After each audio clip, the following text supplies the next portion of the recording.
Bismillahirrahmanirrahim. Bismillah wa bihamdih. Assalamualaikum warahmatullahi wabarakatuh.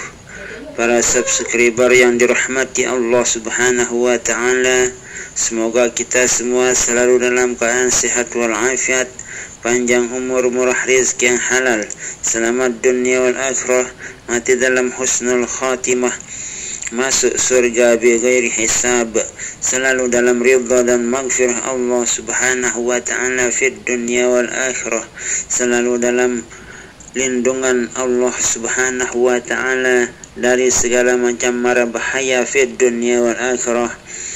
Amin amin amin ya rabbal alamin.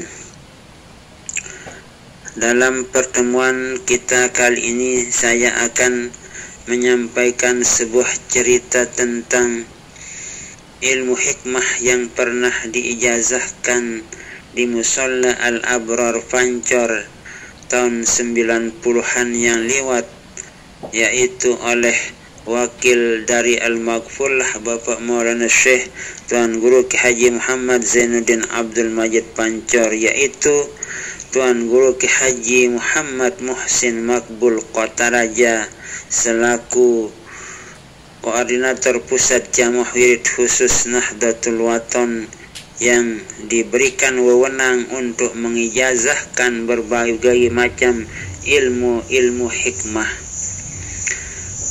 Dalam pertemuan kita kali ini saya akan menceritakan salah satu ilmu hikmah yang pernah diijazahkan oleh Bapak Tuan Guru Kiai Haji Muhammad Muhsin Makbul Kotaraja di Musalla Al-Abrar dulu, yaitu Benteng Abdul Majid.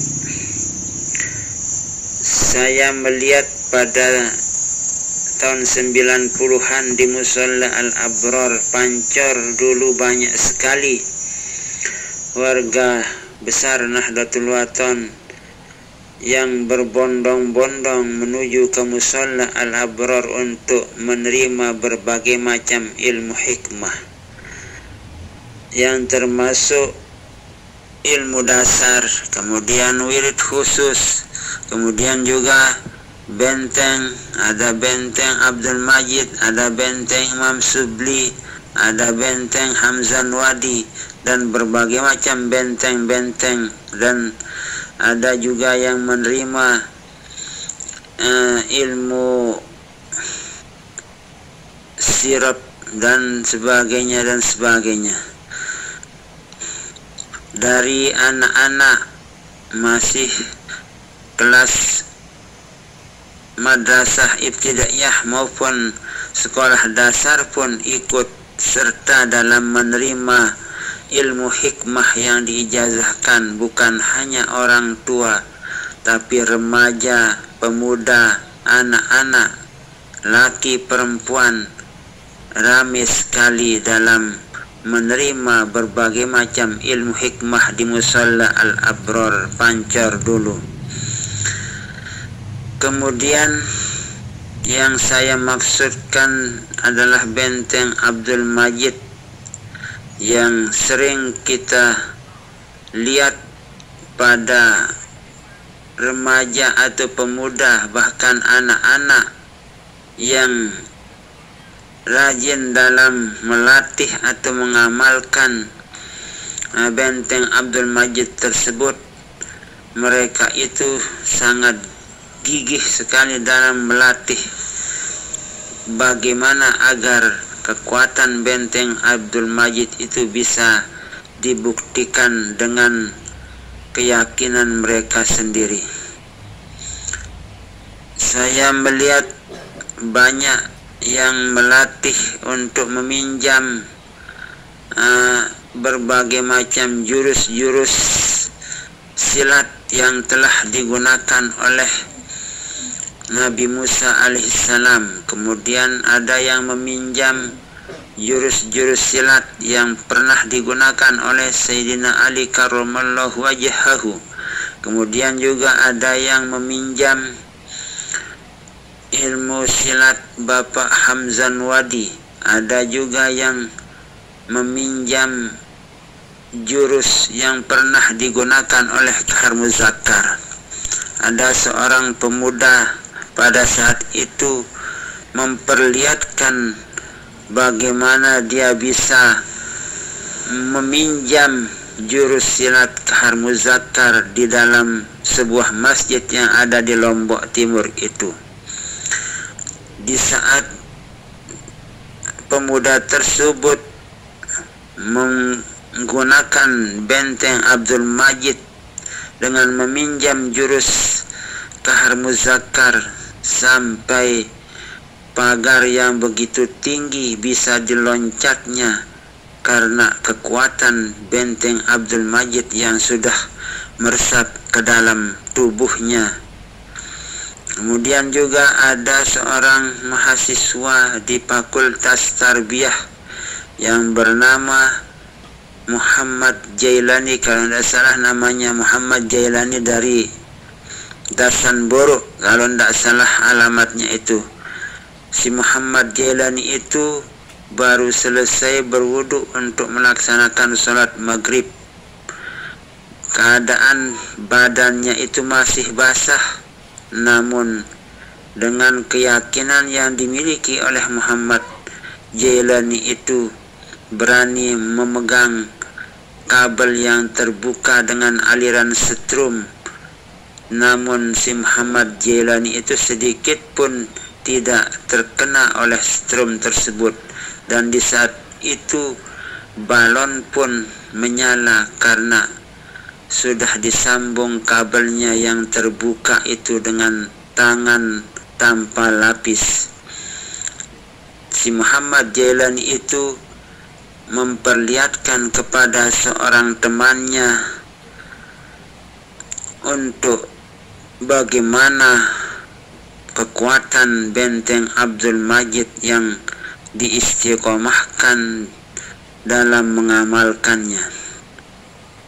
Namun kita kalau keyakinan kita itu lemah, jangan coba-coba untuk membuktikan, karena apalagi setrum itu bisa menyebabkan kematian.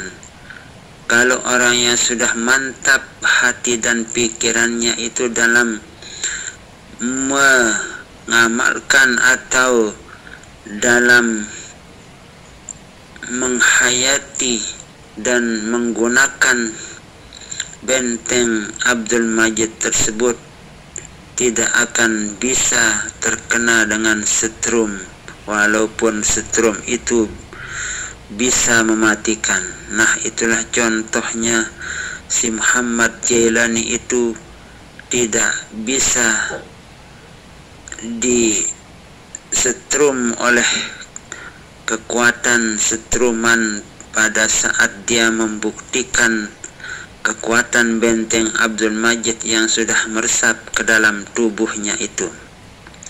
Kemudian juga ada seorang teman yang bernama Muhammad Zuhri.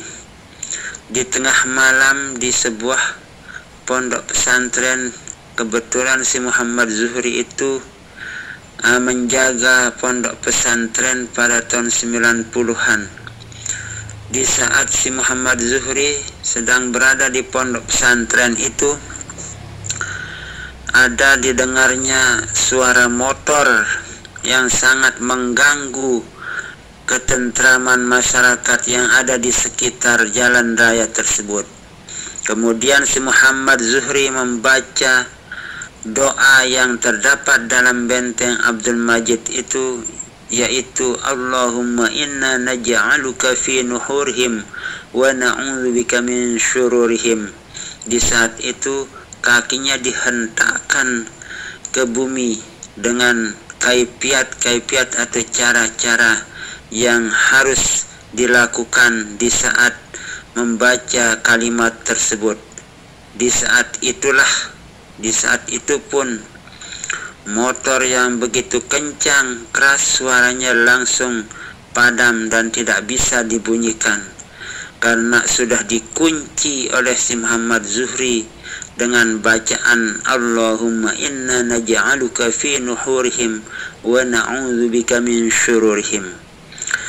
Kalau misalnya ada orang yang ingin berbuat zalim kepada orang yang mengamalkan benteng Abdul Majid itu bisa digunakan kalimat Allahumma inna naj'aluka fi nuhurihim wa na'udzubika min syururihim dengan cara-cara yang sudah ditentukan di sana, dan langsung orang yang ingin memukul kita atau memukul orang yang sudah benar-benar yakin ikhlas istiqomah dalam mengamalkan benteng Abdul Majid itu, langsung orang yang berbuat zalim itu akan terdiam seperti patung yang tidak bisa bergerak kecuali dibuka genggaman telapak tangannya oleh orang yang sudah